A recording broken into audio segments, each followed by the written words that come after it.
గత వైసీపీ ప్రభుత్వం ఏర్పాటు చేయాలనుకున్న రాయలసీమ ఎత్తిపోతల పథకంతో ఎక్కడికి నీళ్లు పంపుతారో ఆ పార్టీ నాయకులు చెప్పాలని మంత్రి పయ్యావుల కేశవ్ డిమాండ్ చేశారు.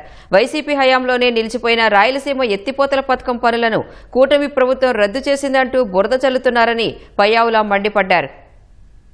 రాయలసీమ లిఫ్ట్ పేరుతో ఏదో మోసం జరిగింది, ఏదో ఆగిపోయింది అంటూ పెద్ద ఎత్తున సమావేశాలు పెట్టుకుంటూ తిరుగుతా ఉన్నారు. ఆ సమావేశాల్లోనే వాళ్ళ చిత్తశుద్ధి అర్థమైతా ఉంది.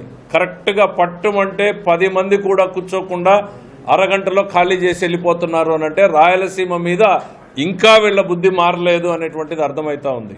మీ ప్రభుత్వంలోనే మీకు స్టే ఇచ్చినటువంటి దీన్ని చంద్రబాబు నాయుడు గారు రేవంత్ రెడ్డి అడిగితే ఎట్లా ఆగుతారు? ఆగిపోయిన ప్రాజెక్ట్ని ఎట్లా ఆగుతారు?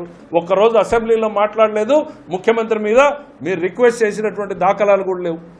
చెప్పండి, రాయలసీమ లిఫ్ట్ నుంచి అనంతపురం నీళ్ళు ఎట్లా వస్తాయో చెప్పండి.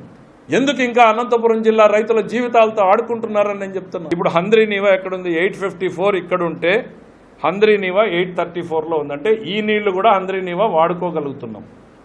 834 అడుగులకు కూడా నీళ్లు వాడుతున్నాం. ముచ్చుమర్రిని 800కి పెట్టామంటే ఇక్కడి నుంచి కూడా నీళ్లు తీసుకుంటూనే ఉన్నాం.